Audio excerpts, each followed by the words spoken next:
اللہ اکبر اللہ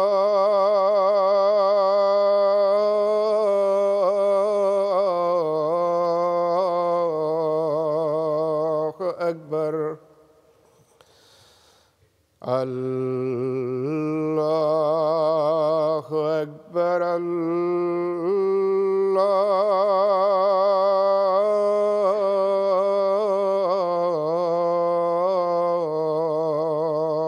اکبر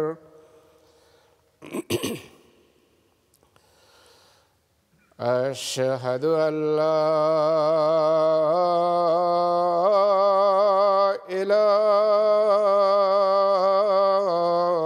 الہ الا اللہ اشہد ان لا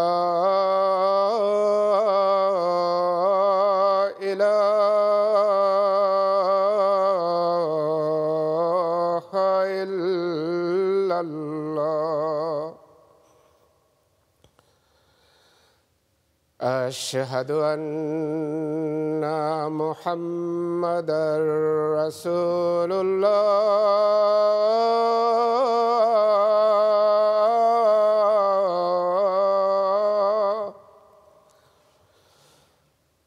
اشہد ان محمدا رسول اللہ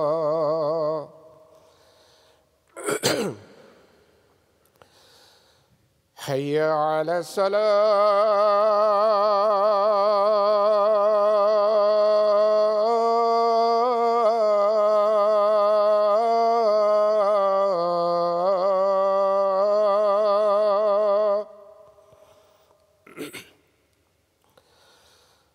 حی علی الصلاۃ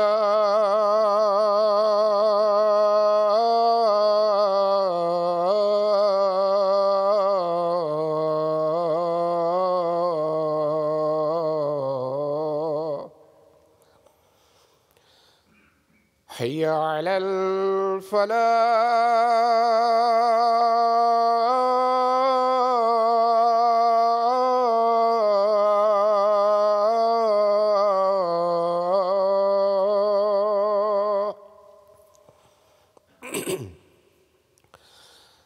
حی علی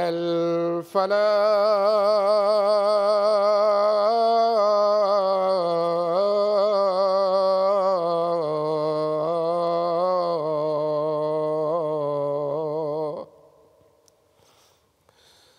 اللہ اکبر اللہ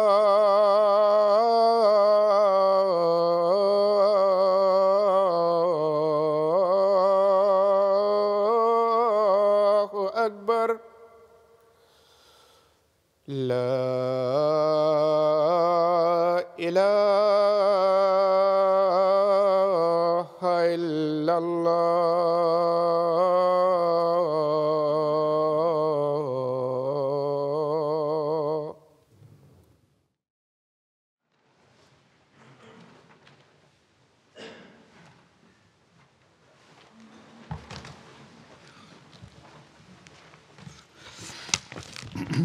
السلام علیکم ورحمۃ اللہ.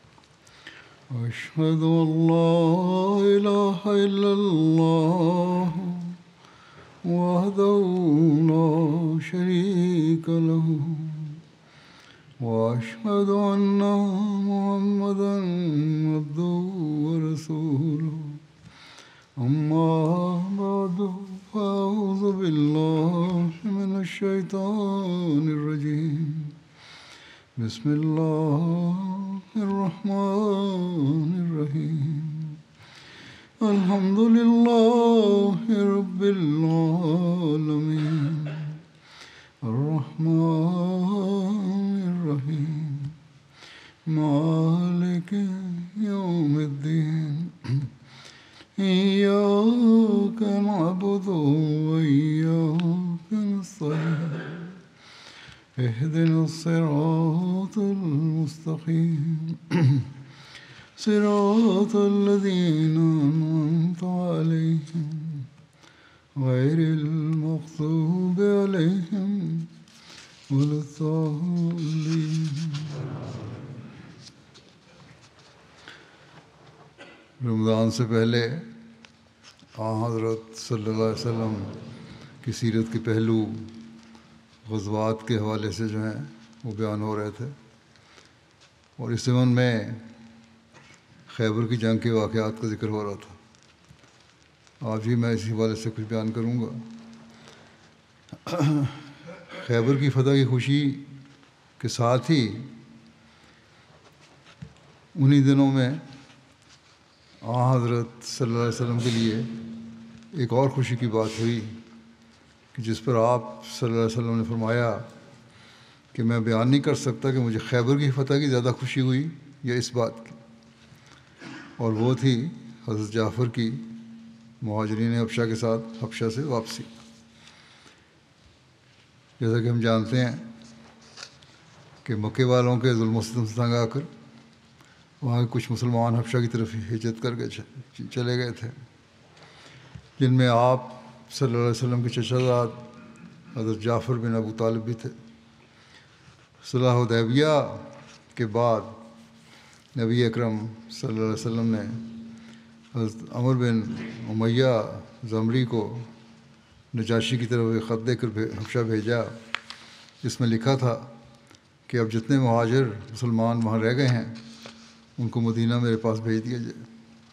چنانچہ پردیس میں 14-15 سال بسر کرنے کے بعد یہ لوگ 2 کشتیوں میں سوار ہو کر مدینہ پہنچے، اور جب انہیں معلوم ہوا کہ آپ صلی اللہ علیہ وسلم خیبر کی طرف گئے ہوئے ہیں تو حضرت صلی اللہ علیہ وسلم کو جلد سے جلد ملنے کی تڑپ میں بے قرار یہ مدینہ رکنے کے بجائے خیبر کی طرف چلے گئے.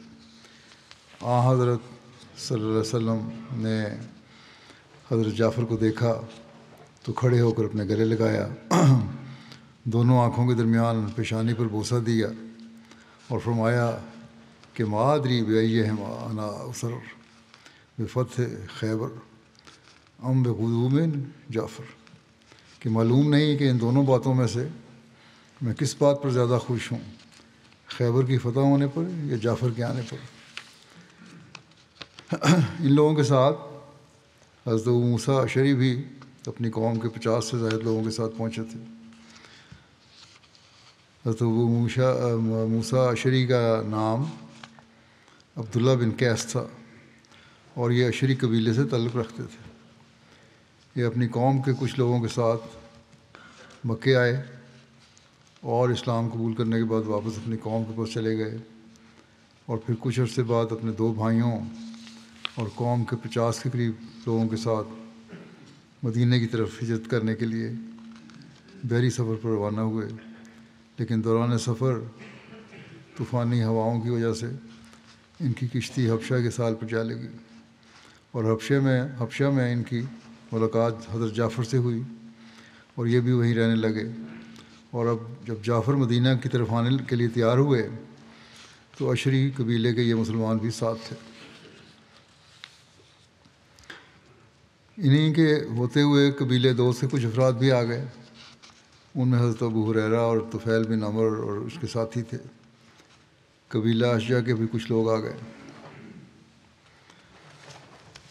رسول اللہ صلی اللہ علیہ وسلم نے ان سب آنے والوں کو بھی اموال خیبر میں سے کچھ نہ کچھ عطا کیا.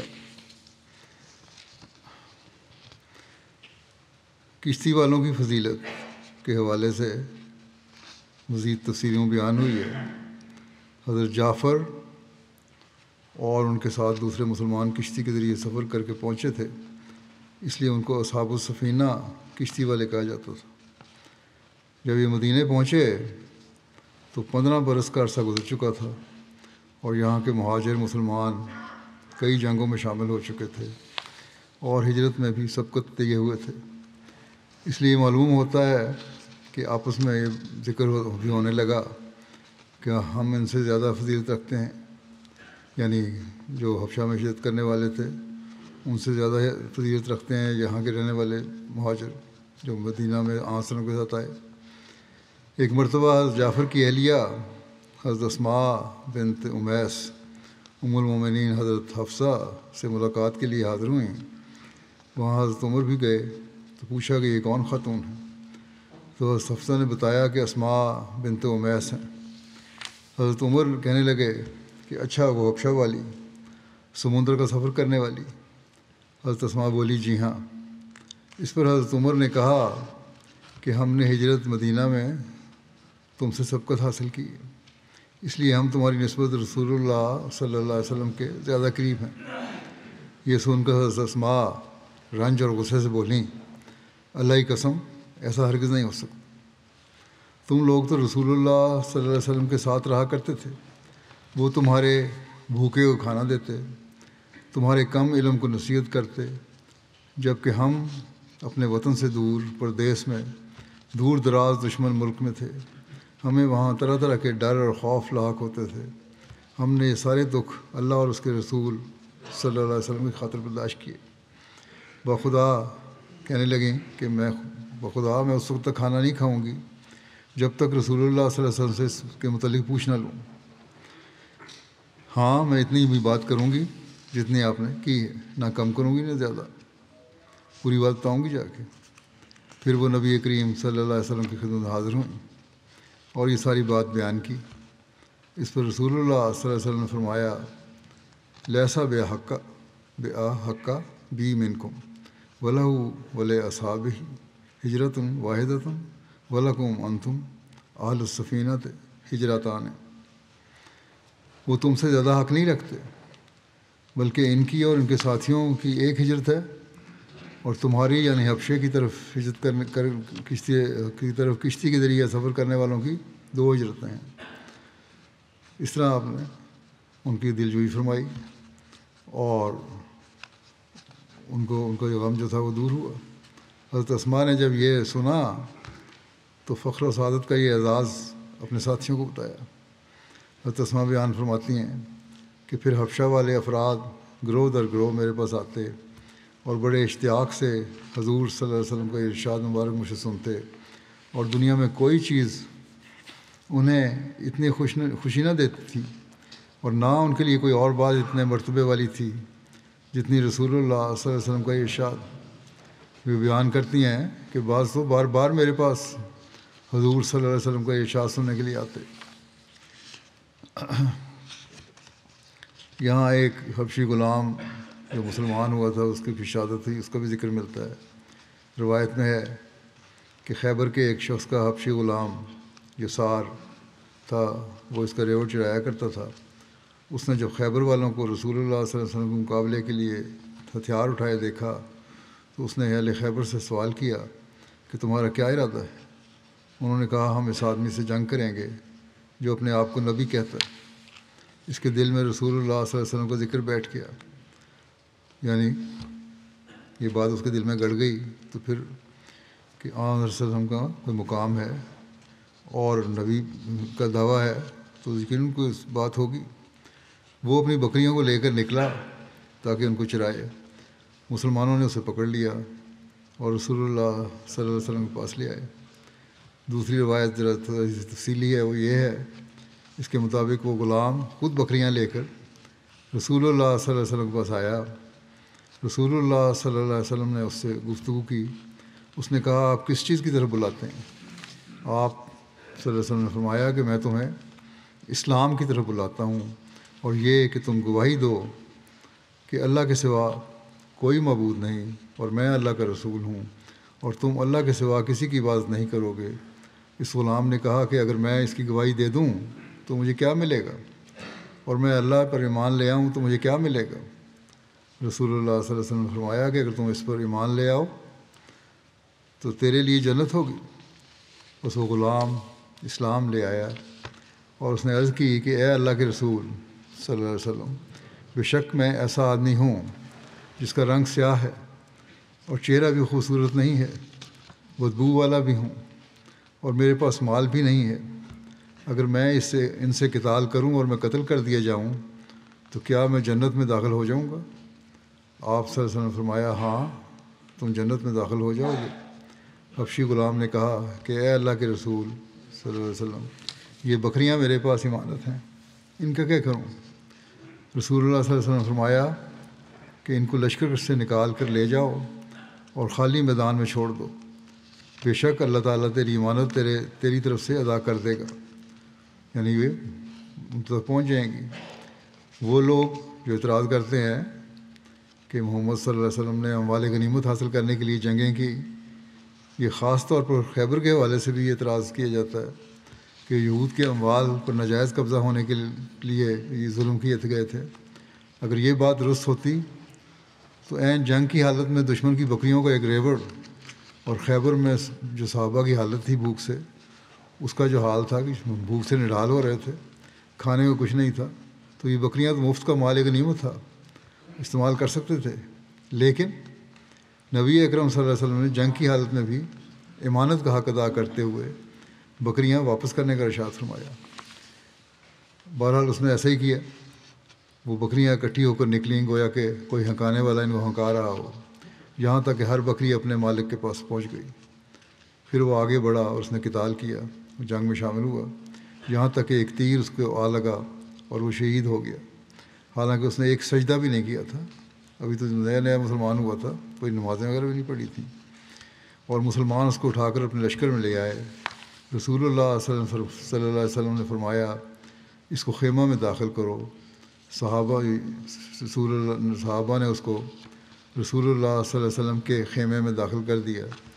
حضرت انس بیان کرتے ہیں اس کے پاس رسول اللہ صلی اللہ علیہ وسلم تشریف لائے اور وہ شہید ہو گیا تھا۔ آپ نے فرمایا کہ اللہ نے تیرے چہرے کو خوبصورت بنا دیا اور تیری بدبو کو خوشبودار بنا دیا اور تیرے مال کو زیادہ کر دیا۔ اس کی دعا کی اور فرمایا کہ اللہ تعالیٰ نے تو اس کو جنت میں پہنچا دیا۔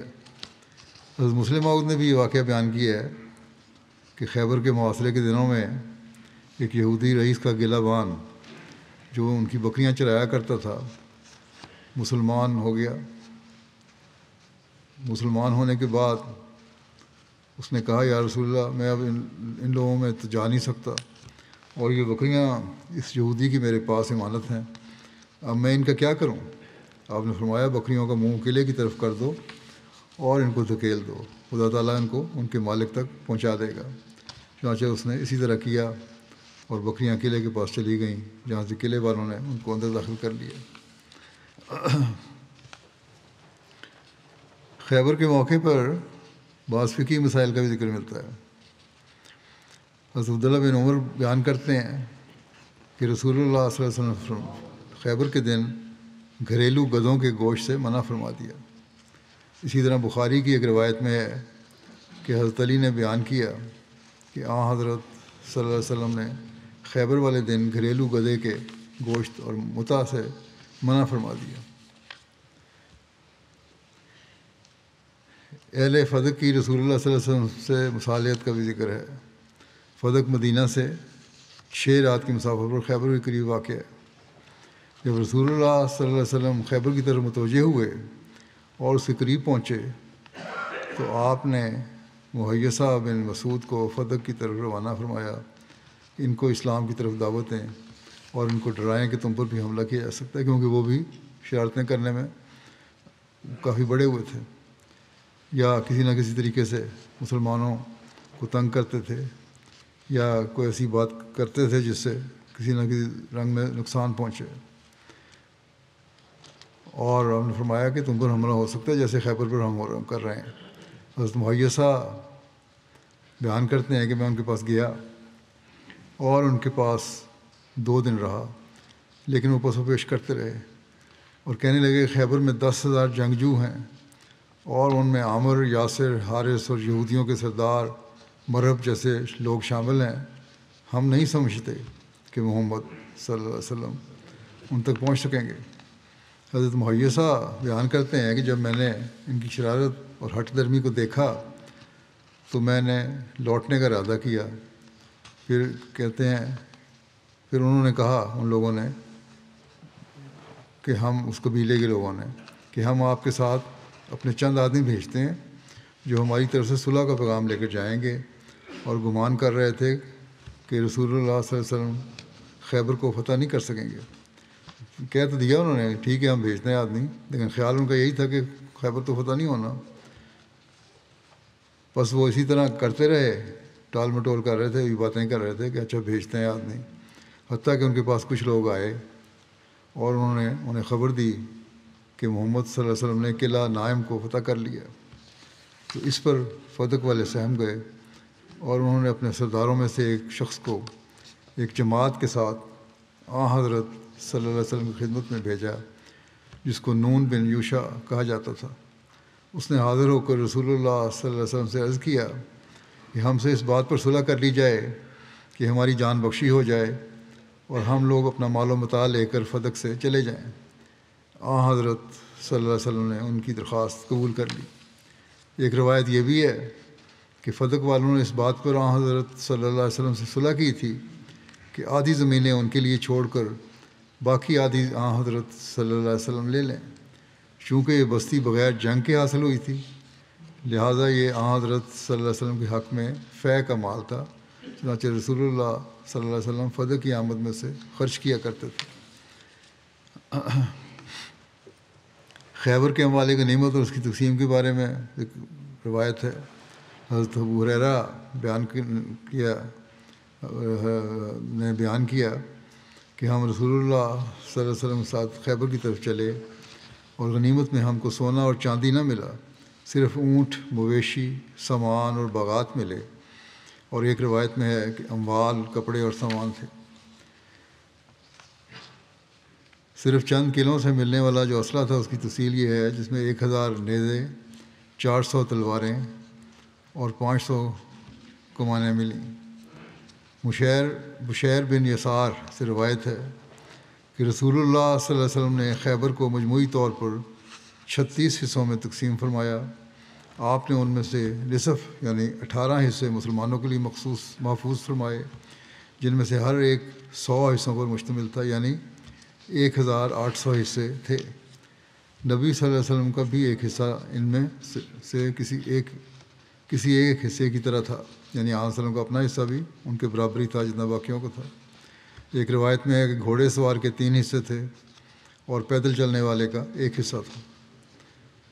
آپ نے باقی نصف آئندہ حالات و معاملات و حوادث اور مسلمانوں کو پیش آنے والے امور کے لیے مخصوص کر دیے تھے، وہ ریزرو فنڈ میں چلا گیا، اور یہ وطیح، کتیبہ اور سلالم اور اس کے متعلقات تھے،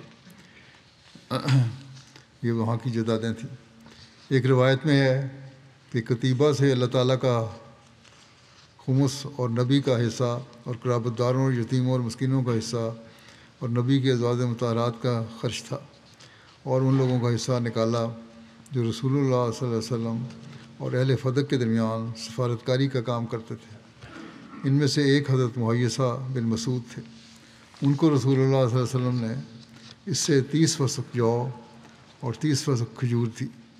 ایک وسق میں 60 سا ہوتے ہیں اور ایک سا کم از کم 2.5 کلو کا ہوتا ہے۔ یوں اندازاً 4500 کلو جو اور 4500 کلو کھجور دی گئی۔ خیبر کے اموال غنیمت عمومی طور پر صرف انہی لوگوں میں تقسیم کیے گئے جو صلح حدیبیہ میں حاضر تھے، البتہ استثنائی طور پر ان کے علاوہ حضرت جابر بن عبداللہ بن عمر کو حصہ دیا گیا،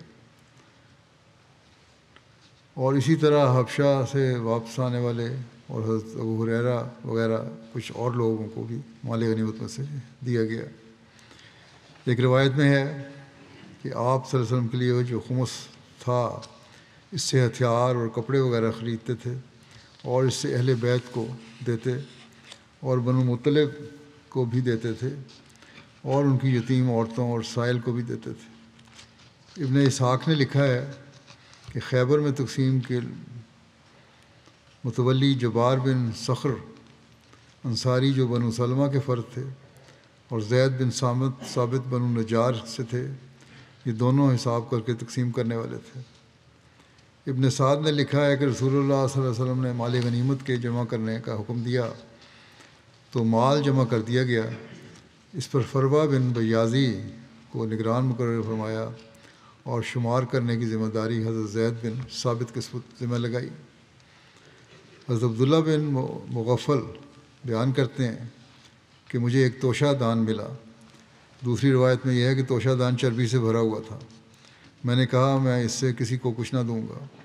میں آپ کے سامنے سے گزرا، میں نے شرم محسوس کی تو میں اس کو بغل میں لے کر اپنے ساتھیوں کے پاس پہنچ گیا، چھپا لیا۔ راستہ میں مجھے مال غنیمت کا نگران ملا۔ اس نے اس کا کنارہ پکڑا اور کہا کہ ادھر لے آؤ، ہم اس کو تقسیم کریں گے۔ میں نے کہا ہرگز نہیں، اللہ تعالیٰ کی قسم میں تجھ کو یہ ہرگز نہ دوں گا۔ اس نے مجھ سے وہ تھیلی کھینچنا شروع کر دی۔ آپ صلی اللہ علیہ وسلم نے دیکھا، آپ مسکرانے لگے اور نگران کو فرمایا اس کو چھوڑ دو، تو انہوں نے مجھے چھوڑ دیا۔ تو میں اپنا سامان اور اپنے ساتھیوں کے پاس گیا، لے کر اپنے ساتھیوں کے پاس گیا، پھر ہم نے اس کو کھا لیا۔ یہ تھا آپ کا شفقت کا اظہار اپنے صحابہ کے ساتھ۔ ٹھیک ہے، اس نے لے لیا تو جانے دو، اس کو لے جانے دو۔ ابن اسحاق نے بیان کیا ہے کہ رسول اللہ صلی اللہ علیہ وسلم نے ابن لکیم کو پالتو مرغیاں اور پالتو جانور عطا کیے، یعنی جو کچھ بھی تھا ہر چیز تقسیم ہوتی تھی۔ خیبر میں شریک ہونے والی عورتوں کو بھی دیا گیا۔ ابن اسحاق نے لکھا ہے کہ رسول اللہ صلی اللہ علیہ وسلم کے ساتھ خیبر میں مسلمانوں کی بعض عورتیں حاضر تھیں، تو آپ نے ان کو مال فیع میں سے کچھ عطا فرمایا، البتہ مال غنیمت میں باقاعدہ حصہ نہ نکالا۔ بنو غفار کی ایک عورت کہتی ہے کہ میں بنو غفار کے چند عورتوں کے ساتھ رسول اللہ صلی اللہ علیہ وسلم کے پاس آئی۔ ہم سب نے کہا اے اللہ کے رسول، ہم آپ کے ساتھ نکلنا چاہتے ہیں، اور اس وقت آپ کی خیبر کی طرف جا رہے تھے۔ ہم زخمیوں کا علاج کریں گی اور مسلمانوں کی مدد کریں گی۔ عورتوں نے کہا، آپ نے فرمایا کہ اللہ تعالیٰ کی برکت کے ساتھ چلو، ٹھیک ہے، اجازت ہے۔ ہم آپ کے ساتھ نکل پڑیں۔ جب رسول اللہ صلی اللہ علیہ وسلم نے خیبر کو فتح کیا تو مال میں سے آپ نے ہمیں بھی دیا۔ حضرت صلی اللہ علیہ وسلم نے ایک ہار پکڑا اور میری گردن میں پہنایا۔ روایت کرنے والی کہتی ہیں خدا کی قسم وہ ہار ہر وقت میرے ساتھ یعنی گردن میں آویزاں رہتا ہے، میں ایک لمحے کے لیے بھی اس کو اپنے سے جدا نہیں کرتی، یہاں تک کہ اس صحابیہ نے وصیت کی تھی کہ اس ہار کو میرے ساتھ ہی دفن کیا جائے، اور اس ہار کو جو گرہ نبی صلی اللہ علیہ وسلم نے لگائی ہے، کوئی ہاتھ اس گرہ کو نہ کھولے۔ قبیلہ بنو غفار کی اس عورت کا نام امیہ بنت قیس ابو سلط بیان کیا گیا ہے۔ حضرت عبداللہ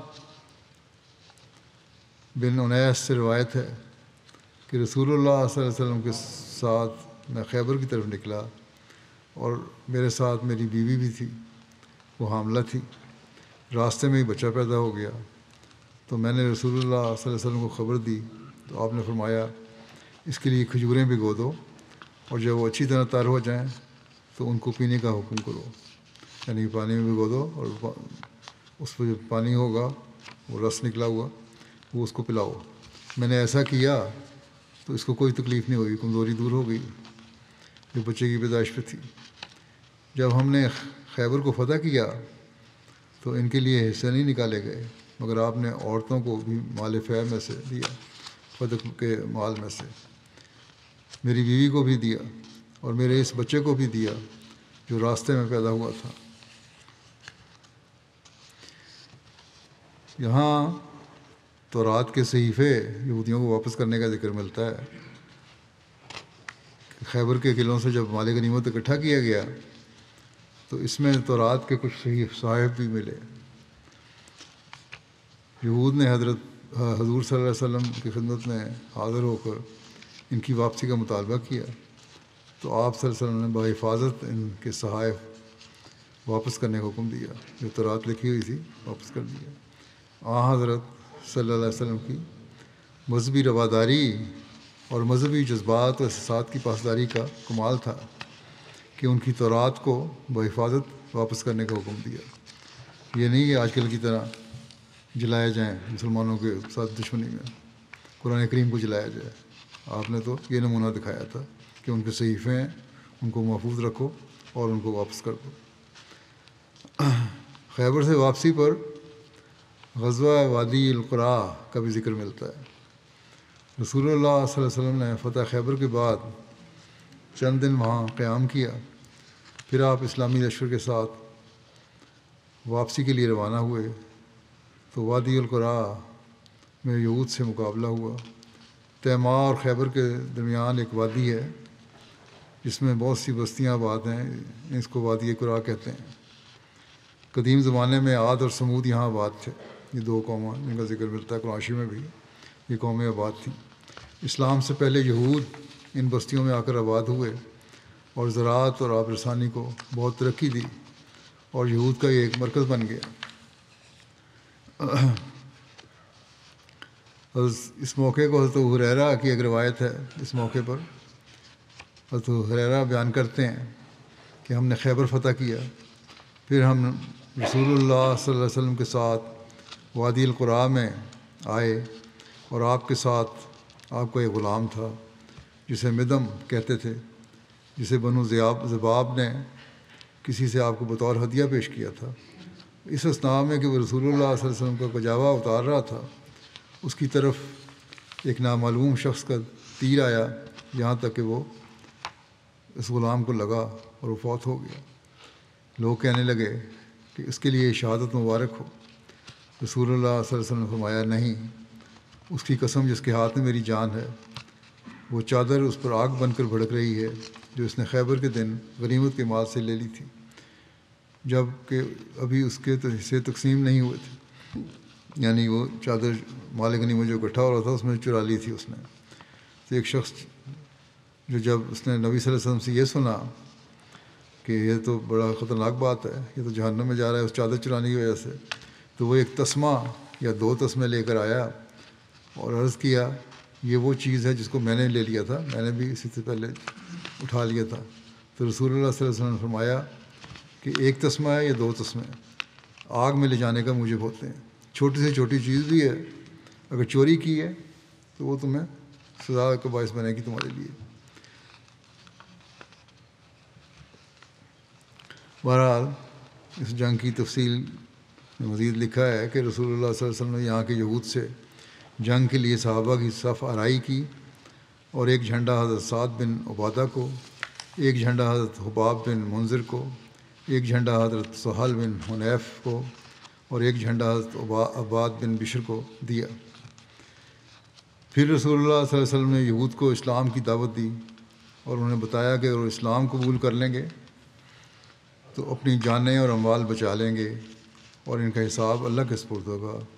لیکن یہود نے انکار کر دیا اور جنگ کے لیے تیار ہو گئے۔ سب سے پہلے ایک یہودی مبارزت کے لیے نکلا، حضرت زبیر نے اسے قتل کر دیا۔ پھر ایک اور یہودی نکلا تو حضرت علی نے اسے قتل کر دیا۔ اس کے بعد ایک یہودی نکلا تو حضرت ابو دجانہ نے اسے قتل کر دیا۔ اس طرح رات تک لڑائی ہوتی رہی، یہاں تک کہ یہود کے کل 11 آدمی مارے گئے۔ جب اگلا دن آیا تو ابھی سورج طلوع نہیں ہوا تھا کہ یہود نے ہتھیار ڈال دیے اور رسول اللہ صلی اللہ علیہ وسلم نے وادی القرا کو فتح کر لیا۔ اللہ تعالیٰ نے وہاں کے یہود کے اموال بطور غنیمت آپ کو دیے اور مسلمانوں کو اس سے بہت سا مال و متاع حاصل ہوا۔ حضرت صلی اللہ علیہ وسلم نے وادی القرا میں ہی مسلمانوں کے درمیان مال غنیمت تقسیم کیا اور زمینیں اور نخلستان یہود کے ہاتھوں میں ہی دے کر انہیں ان پر عمل بنا دیا، جس طرح خیبر کے یہود کو ان کا عمل بنایا تھا کہ اچھا تم یہ اپنے پاس رکھو اور کمائی کرو اور دیتے رہا کرو۔ علامہ بلادری کہتے ہیں کہ رسول اللہ صلی اللہ علیہ وسلم نے حضرت عمر بن سعید بن عاص کو وادی القرا کا والی مقرر کیا۔ آپ نے 4 دن تک وادی القرا میں قیام فرمایا، پھر مدینہ واپس تشریف لے آئے۔ اس کا مزید تفصیل جو ہے انشاءاللہ آئندہ. اس وقت میں کچھ مرحومین کا ذکر کروں گا اور پھر ان کے جنازے بھی انشاءاللہ نماز کے بعد ہوں گے، جنازہ غائب. پہلا ذکر ہے مکرم مولانا محمد کریم الدین شاہد صاحب کا، جو صدر سنن احمدیہ قادیان تھے. گزشتہ دنوں رمضان کے دنوں میں ان کی وفات ہوئی 87 سال کی عمر میں. انا للہ و انا الیہ راجعون. مرحوم موسی بھی تھے. ان کے والد بیعت کر کے جماعت احمدیہ میں داخل ہوئے تھے اور مختلف جگہوں پر وہ پرائیویٹ ملازمت کیا کرتے تھے. گاؤں میں یہ لوگ رہتے تھے، وہاں تعلیم کا مناسب انتظام نہیں تھا، تو حیدرآباد کہتے کہ چنتا کنٹا کہ محترم سیٹھ محمد معین الدین صاحب نے ان کو حصول تعلیم کے لیے کریم الدین صاحب کو قادیان بھجوایا. 1954 میں مدرسہ احمدیہ میں حصول تعلیم کے لیے داخل ہوئے. 1957 میں فارغ التحصیل ہوئے. پھر مولوی فاضل کی تیاری کر کے 1960 میں پنجاب یونیورسٹی چندی گڑھ سے مولوی فاضل کا امتحان پاس کیا. بعد میں مزید تعلیم کے لیے روا بھی گئے. وہاں 2 سال جامعہ احمدیہ میں تعلیم حاصل کی، شاہد کی ڈگری حاصل کی. اس طرح شاہد انڈیا میں شاہد کی ڈگری حاصل کرنے والے اب پہلے مربی تھے. قادیان میں مختلف خدمات کا ان کو موقع ملتا رہا اور اس دوران یہ ممبر صدر احمدیہ قادیان بحیثیت عالم مقرر ہوئے اور 2021 تک یہ ممبر رہے. پھر یہ ایڈیشنل ناظم ارشاد وقف جدید بیرون کی بھی خدمت کی توفیق ان کو ملی. صدر عمومی کے طور پر بھی ان کو کام کرنے کی توفیق ملی. صدر مجلس وقف جدید کے طور پر بھی خدمت کی توفیق ملی. پھر جامعہ میں پرنسپل بھی رہے، 2 دفعہ بنے. یہ دارالقضاء میں صدر قضاء بورڈ بھی رہے، صدر مجلس کارپرداز بھی تھے. پھر 2021 میں ان کو میں نے صدر سنن احمدیہ مقرر کیا تھا اور وفات تک وہ اسی عہدے پر فائز رہے. انعام غوری صاحب ناظر اعلیٰ قادیان کہتے ہیں کہ مرحوم نہایت سادہ طبیعت اور انتہائی قناعت کے ساتھ زندگی بسر کرنے والے انسان تھے، اور یہ حقیقت ہے. میں نے بھی دیکھا یہ مرحوم کو سلسلہ کی طرف سے جو وظیفہ یا آمد ہوتی اسی میں سفید پوشی کے ساتھ گزارا کرتے اور قرضہ اٹھا کر اخراجات کرنے کو سخت ناپسند کرتے تھے. نہایت خوش خط اور اعلیٰ درجے کے کاتب تھے. جب تک کمپیوٹر پر کمپوزنگ کا سلسلہ شروع نہیں ہوا، اخبار بدر اور سلسلہ کتب اور رسائل کی کتابت کی توفیق ان کو ملتی رہی. اچھے مقرر تھے، مضمون نگار تھے.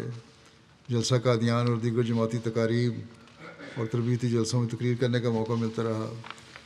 قادیان سے MTL پر لائیو نشر ہونے والی راہ ہدا پروگرام میں لمبا عرصہ سوالوں کے جواب دینے کی توفیق ان کو ملی. گردوں کی بیماری تھی، کمزور بھی ہو گئے تھے، لیکن اس کے باوجود بڑی ہمت سے اپنے فرائض انجام دیتے رہے اور ان کا جو نمونہ تھا واقعی قابل تقلید تھا. قادیان کے جلسے کی 2024 کا جلسہ گزشتہ اس کی صدارت بھی کی. بیماری کے باوجود اور کمزور صحت کے باوجود بڑی ہمت سے انہوں نے 3 دن یہ صدارت کی.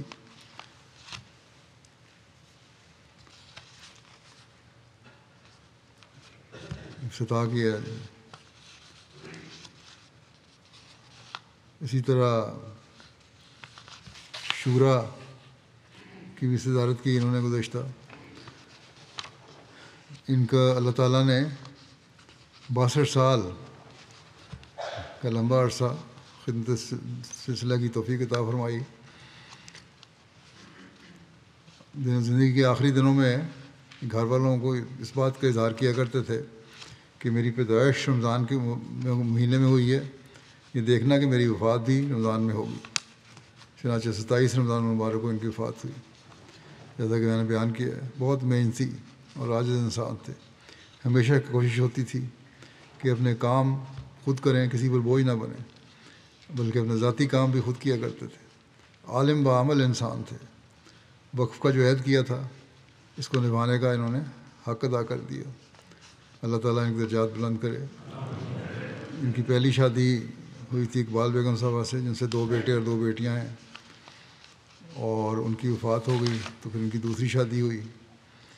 ان کے بچے، بیٹیاں، داماد وغیرہ سب، ان سب کو خدمت دین کی توفیق مل رہی ہے۔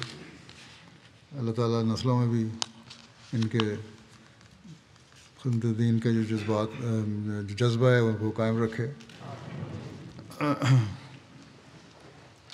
دوسرا ذکر ہے عبدالرشید یحییٰ صاحب کا، جو صدر قضاء بورڈ کینیڈا تھے ان دنوں میں، گزشتہ دنوں جب انہوں نے ریٹائرمنٹ لی، 75 سال کی عمر میں ان کی وفات ہوئی ہے۔ انا للہ و انا الیہ راجعون۔ مرحوم بھی موسی تھے۔ ان کے والد نے 1945 کے قریب مولانا ثناء اللہ امرتسری اور مولانا ابو العلا مودودی اور مولانا محمد علی ایم صاحب ایم اے کے ساتھ کافی طویل گفتگو اور تحقیق اور بحث مباحثے اور پوری اتمام حجت کے بعد حضرت خلیفۃ المسیح ثانی رضی اللہ عنہ کے دست مبارک پر بیعت کی تھی۔ پورے گاؤں میں اکیلے احمدی تھے، اور گاؤں والے باوجود مذہبی اختلاف کے آپ کا بےحد احترام کرتے تھے۔ تعلیم اسلام کالج روا سے BA کی ڈگری لینے کے بعد جامعہ میں داخلہ لیا، پھر اپنی زندگی وقف کی، اور 1975 میں میدان عمل میں آئے۔ مقامی طور پر پاکستان میں شروع میں تقرریاں ہوتی رہیں، پھر امریکہ، کینیڈا، گوئٹمالا خدمت کی توفیق پائی، جنوبی افریقہ میں بحیثیت نیشنل پریزیڈنٹ اور مشنری انچارج کی خدمت توفیق پائی، گوئٹمالا اور جنوبی کوریا میں بحیثیت مبلغ انچارج نیشنل صدر کی خدمت کی توفیق ملی، جامعہ احمدیہ میں وائس پرنسپل کینیڈا کی توفیق ملی۔ اس کے ساتھ آپ وہاں کلاسیں بھی لیا کرتے جو تفسیر القرآن اور علم الکلام کی کلاسیں لیتے تھے، پڑھاتے تھے طلباء کو۔ 2017 میں ان کی تقرری ہوئی تھی صدر قضاء بورڈ کینیڈا کے طور پہ۔ 2023 تک اس خدمت المأمور رہے۔ گوئٹمالا میں جو آپ تھے تو وہاں بدھ مذہب کے روحانی رہنما دلائی لاما سے بھی ان کی گفتگو ہوئی، اس کو اسلام کا پیغام پہنچایا۔ ان کے مسلمان میں 3 بیٹے 3 بیٹی اور 1 بیٹی شامل ہیں۔ ان کے بیٹے قاسم رشید صاحب کہتے ہیں کہ جماعت کا بےحد احترام تھا، اس کے خلاف کوئی بات بھی آپ کے لیے ناقابل برداشت ہوتی تھی، اور نظام جماعت پر ہونے والی کسی بھی اعتراض کا پوری طرح سے جواب دیتے، معترض کی پوری طرح بات سن کر اس کی غلطی کا احساس دلاتے۔ ساری زندگی کہتے ہیں میں نے اپنے والد کو نماز با جماعت اور خصوصیت سے توجہ طور کا انتظام کرتے دیکھا۔ بیماری کتنی شدید ہوتی تھی، نماز با جماعت ادا کرنے کی کوشش کرتے، آخری بیماری میں بھی یہی حال تھا۔ ہمیشہ بیماری کو بھی انہوں نے کافی بیمار ہو گئے تھے آخری سال میں، لیکن بڑے صبر شکر سے بیماری گزاری ہے، الحمدللہ ہی کہتے رہے۔ اور یہی کوشش تھی، اور اس بات کی تو انہوں نے تلقین بھی بار بار کی اپنی اولاد کو خلافت سے وابستہ رہنا۔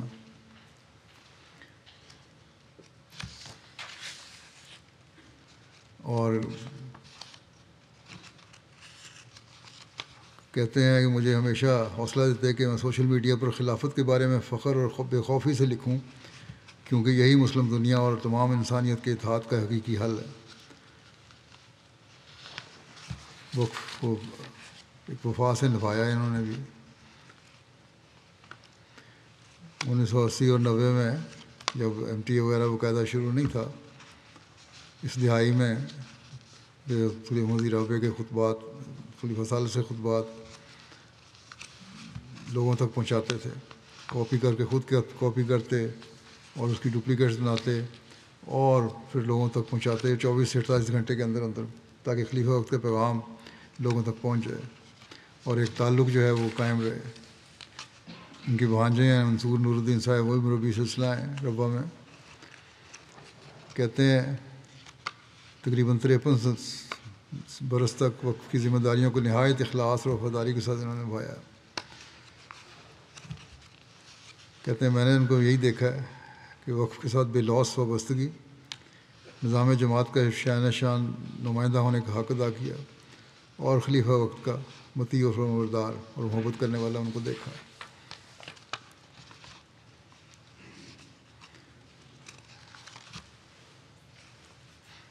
جامعہ میں تقرر ہوا تو مضمون کی اپنے لیکچر کی تیاری کرتے تھے،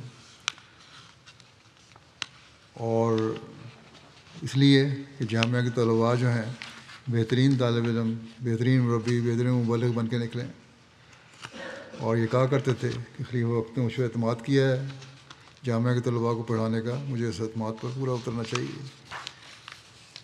مرزا محمد افضل صاحب بھی کہتے ہیں مربی تھے کہ مزاج کے بہت شستہ خوشگوار تھے، بہت محنتی اور سنجیدہ واقف زندگی تھے، خدمت سلسلہ کو ہر کام پر ترجیح دیتے اور تعاون کرنے میں کبھی دریغ نہیں کیا۔ عبدالنور عابد صاحب نے کہا کہ ہمیں تفسیر القرآن پڑھایا کرتے تھے، نہایت محبت اور محنت سے ہمیں پڑھاتے تھے، اور نوٹس بڑے لکھواتے تھے اور بڑے غور سے چیک بھی کرتے تھے۔ پھر جو نوٹس کہتے ہیں ہمارے آج بھی کام آ رہے ہیں ان کے پڑھائے ہوئے۔ اللہ تعالیٰ مغفرت اور رحم کا سلوک فرمائے ان سے۔ اگلا ذکر ہے مرزا امتیاز احمد صاحب، امیر ضلع حیدرآباد سندھ کا، ابن مرزا نذیر احمد صاحب، یہ بھی گزشتہ دنوں میں ان کی وفات ہوئی ہے، انا للہ و انا الیہ راجعون۔ ان کے خاندان میں احمدیت ان کے دادا مکرم علم دین صاحب مرحوم کے ذریعے آئی، جنہوں نے خلافت اولیٰ کے زمانے میں پہلے تحریری اور پھر جلسہ سالانہ قادیان کے موقع پر قادیان جا کر دستی بیعت کی، سعادت حاصل کی۔ مرحوم مرزا امتیاز صاحب نے BA کی تعلیم حاصل کرنے کے بعد اپنا ذاتی کاروبار شروع کیا، میڈیکل سٹور کھولا۔ مرحوم کو اللہ تعالیٰ کے فضل سے نوجوانی سے زندگی کے آخری لمحے تک خدمت دین کی توفیق اللہ تعالیٰ نے عطا فرمائی۔ باقاعدہ تہجد ادا کرنے والے، غرباء اور ضرورت مندوں کو کسی کو بتائے بغیر غائبانہ بہت مدد کرنے والے انسان تھے۔ ان کے بیٹے نے لکھا ہے یہ، ان کے کہتے ہیں ہمارے والد صاحب کے جنازے پر سنجر چانگ سے آنے والے ایک شیعہ دوست نے کہا کہ مجھے نماز کا طریقہ نہیں آتا تھا اور نہ ہی روزے کا کچھ علم تھا، تو اسلامی تعلیم اور آداب کا مجھے پتہ ہی نہیں تھا، تو مجھے تو نماز پڑھنا اور روزہ رکھنا امتیاز صاحب نے سکھایا ہے، لیکن آج ہم ہی وہاں غیر مسلم کہلاتے ہیں۔ کہتے ہیں جس کے بعد میں نے کبھی نماز نہیں چھوڑی اور باقاعدہ عبادت کرتا ہوں۔ مرزا مشہود صاحب مربی ہیں، کہتے ہیں کہ نیک فطرت، ایمانداری اور اعلیٰ اخلاق کی وجہ سے علاقے کے بہت سے سندھی وڈیروں کے ساتھ اچھے تعلقات تھے، اور غیر الجماعت لوگ آپ کے پاس امانتیں رکھوایا کرتے تھے۔ شہباز صاحب سابق قائد ہیں حیدرآباد کے ضلع کے، کہتے ہیں دیانت دار، عاجز، دوسروں کا درد رکھنے والے، خلافت سے بے حد پیار اور محبت کرنے والے، اور نظام جماعت کے لیے غیرت رکھنے والے وجود تھے۔ مریضوں کے پاس اگر پیسے نہ ہوتے تو اپنے طرف سے مفت دوائیاں دے دیا کرتے تھے۔ ان کی وفات پر ایک کثیر تعداد جو ہے آئی تھی افسوس کرنے، اور سب کا یہی کہنا تھا کہ ان کے جانے سے ہمارے علاقے میں اختلاف پیدا ہو گیا۔ اللہ تعالیٰ مرحوم سے مغفرت کا سلوک فرمائے، رحم کا سلوک فرمائے۔ اگلا ذکر ہے مکرم الحاج محمد بلعربی صاحب الجزائر کا، جو گزشتہ دنوں میں ان کی 82 سال کی عمر میں وفات ہوئی ہے، انا للہ و انا الیہ راجعون۔ ان کا تعلق الجزائر سے تھا، فرانس میں رہتے تھے آج کل۔ 2015 کے جلسہ سالانہ UK میں اپنی اہلیہ کے ہمراہ بطور مہمان آئے تھے یہاں، اور اللہ تعالیٰ کے فضل سے بیعت کر کے واپس گئے۔ جلسہ کے پہلے دن ہی انہوں نے اس جگہ سے ایک عجیب انس کا احساس ہوا، جیسے وہ پہلے بھی یہاں آ چکے ہوں۔ انہوں نے بتایا کہ کئی سالوں سے اس جگہ اور اس کے ماحول کے خواب دیکھ رہے تھے۔ بیعت سے ایک دن پہلے بھی انہوں نے اسی طرح کا ایک خواب دیکھا، جس کی بنا پر انہوں نے اپنی اہلیہ کے ساتھ حضرت مسیح موعود علیہ السلام کی جماعت میں شمولیت کا فیصلہ کیا۔ اس جلسے میں فرانس سے ان کے خاندان کے احمدی اور غیر احمدی ٹوٹل 35 افراد موجود تھے، جن میں سے 8 نے ان کی پیروی میں جلسے کے دوران ہی بیعت کر لی۔ اپنے بچوں کو دینی اقدار سکھانے کی بہت کوشش کرتے تھے۔ نماز اور قرآن پاک کی تعلیم دینے کے لیے دینی اسکولوں میں داخل کرایا۔ ان کے بچوں کو ان سے پہلے قبول احمدیت کی توفیق ملی۔ بچے کہتے ہیں کہ والد صاحب نے ہمیں دینی تعلیم سکھائی تھی، جو ہمارے دلوں میں دین کی گہری محبت اور اطاعت کا جذبہ پیدا کرنے والی تھی، اور اس کی وجہ سے ہمارے لیے احمدیت قبول کرنا آسان ہو گیا۔ آپ کے خاندان میں احمدیت آپ کے بڑے بیٹے محمد بالعربی کے ذریعے آئی، جو ایک روز سیٹلائٹ چینل پر ایڈجسٹ کر رہے تھے، تو MTA اچانک سامنے آ گیا اور وہاں خلیفۃ مسیح رابع کو انہوں نے دیکھا۔ انہوں نے بعد میں احمدیت اور خاص طور پر حضرت عیسیٰ کی وفات کے موضوع پر گہری تحقیق کی، اور بالآخر 1995 کے سالانہ جلسہ UK کے موقع پر انہوں نے بیعت کر لی۔ والد نے بعد میں کی، 20 سال بعد تقریباً، لیکن بیٹے نے پہلے کر لی تھی۔ اکثر یہ مرحوم فرانس سے الجزائر آتے جاتے رہتے تھے۔ 2017 میں پولیس نے الجزائر میں مرحوم کے گھر پر چھاپہ مارا اور ان کے بچوں کو احمدی ہونے کے الزام میں حراست میں لے لیا۔ اس پر انہوں نے بڑی بہادری کا مظاہرہ کیا۔ جب وہ پولیس اسٹیشن گئے اور ان سے پوچھا گیا کیا وہ احمدی ہیں، تو انہوں نے فوراً اور بغیر کسی ہچکچاہٹ کے کہا کہ ہاں الحمدللہ میں احمدی ہوں۔ انہوں نے بتایا کہ وہ قانون کا احترام کرتے ہیں، تاہم جس دن حکام اجازت دیں گے ان کا گھر جماعت احمدیہ کا پہلا مرکز ہوگا۔ بڑے کھل کے کہا جرأت سے۔ مرحوم کو خلافت اور خلیفہ وقت سے بے انتہا محبت اور تعلق تھا۔ جماعتی خدمت کا ایک جوش تھا۔ کئی سالوں تک فرانس میں ان کا گھر مختلف میٹنگز اور نماز جمعہ کا مرکز رہا۔ الحاج محمد بالعربی صاحب نے اپنے پیچھے اپنی 81 سالہ بیوہ اور 8 بچے چھوڑے ہیں، جن میں 7 اللہ تعالیٰ کے فضل سے احمدی ہیں۔ ان کے ایک بیٹے سیکٹری تبلیغ اور عربی ڈیسک فرانس کے انچارج ہیں۔ بیٹیاں ہیں، وہ بھی خدمت دینے کی توفیق پا رہی ہیں۔ الجزائر کے ایک احمدی لکھ رہے ہیں کہ الحاج محمد صاحب بہت نیک دل اور فیاض انسان تھے۔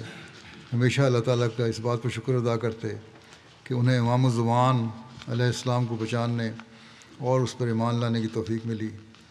کہتے تھے کہ امام الزمان کی بیعت کے بعد میرا ایمان پختہ اور یقین مزید گہرا ہو گیا۔ صدر انصار اللہ الجزائر کہتے ہیں ہر جماعتی پروگرام یا میٹنگ کے لیے اپنا گھر پیش کیا، بلکہ اپنے گھر کا ایک حصے کو نماز سینٹر کے طور پر وقف کر دیا تھا۔ ایک احمدی ہیں الجزائر سے کہتے ہیں اللہ تعالیٰ کے ساتھ ان کا تعلق خاص اور تقویٰ کی ایک مثال تھا۔ وہ ہر حال میں وقت پر نماز ادا کرنے کے لیے بے چین رہتے تھے، حتیٰ کہ بیماری کی شدید گھڑیوں میں بھی وہ تہجد کی پابندی کرتے اور نہایت خشوع و خضوع اور پختہ یقین کے ساتھ اللہ تعالیٰ سے مناجات کرتے تھے۔ اللہ تعالیٰ مرحوم سے مغفرت اور رحم کا سلوک فرمائے، درجات بلند کرے۔ اگلا ذکر ہے مکرم محمد اشرف صاحب کوٹری ضلع حیدرآباد کا۔ ان کی بھی گزشتہ دنوں 70 سال کی عمر وفات ہوئی۔ انا للہ و انا الیہ راجعون۔ نوید اشرف صاحب مربی سلسلہ کانگو کے والد تھے، اور مربی صاحب میدان عمل میں ہونے کی وجہ سے اپنے والد کے جنازے میں شریک نہیں ہو سکے۔ ان کے خاندان میں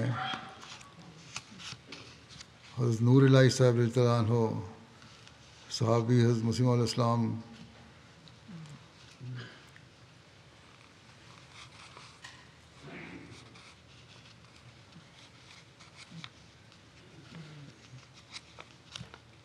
کے ذریعے سے احمدیت آئی تھی۔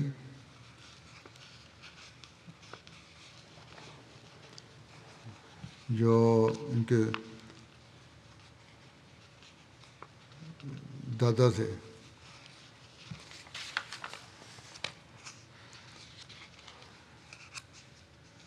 نوید اشرف صاحب مربی سلسلہ کانگو لکھتے ہیں کہ والد صاحب کو دین سے محبت اپنے آباء و اجداد سے ہی خون میں ودیت ہوئی تھی. نہایت ہی نیک، شریف النفس، انتہائی دعاگو اور خلافت سے بہت ہی تعلق رکھنے والے وجود تھے. جماعتی خدمات کی ہمیشہ مختلف حیثیتوں میں توفیق ملتی رہی. انتہائی محنتی اور بہت ہی مہمان نواز تھے. 1992 میں چند روز کے لیے اسیر رائے مولا بھی رہنے کا شرف حاصل ہوا.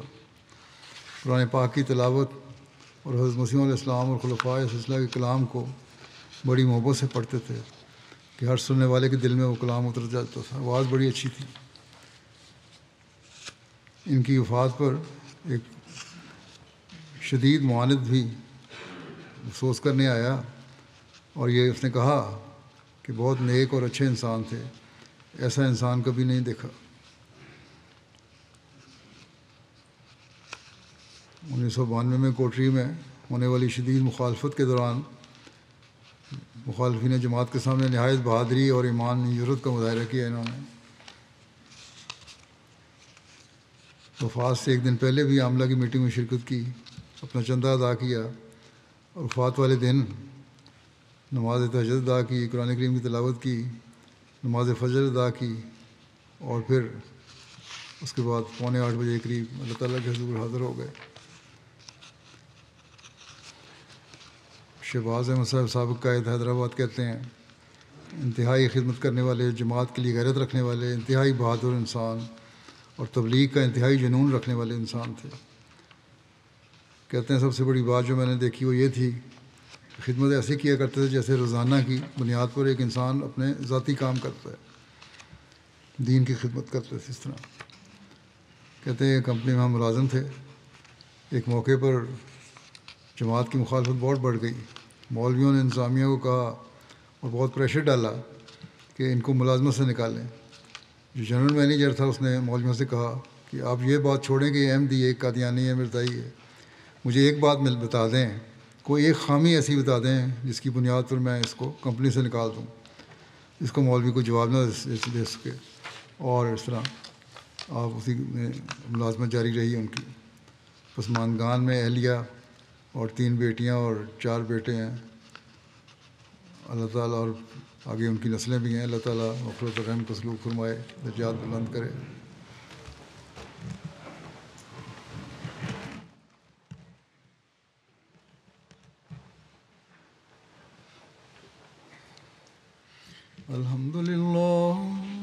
الحمد للہ نحمده ونستعینه ونستغفره ونؤمن به ونتوکل علیہ ونعوذ باللہ من شرور انفسنا ومن سیئات اعمالنا من يهده الله فلا مضل له ومن يضلل فلا هادي له ونشهد أن لا إله إلا الله ونشهد أن محمدا عبده ورسوله.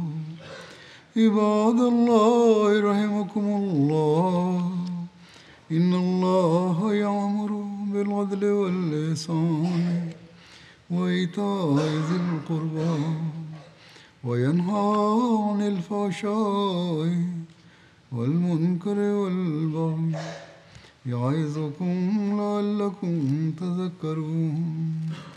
اذكروا الله يذكركم وادعوه يستجب لكم ولذكر الله أكبر.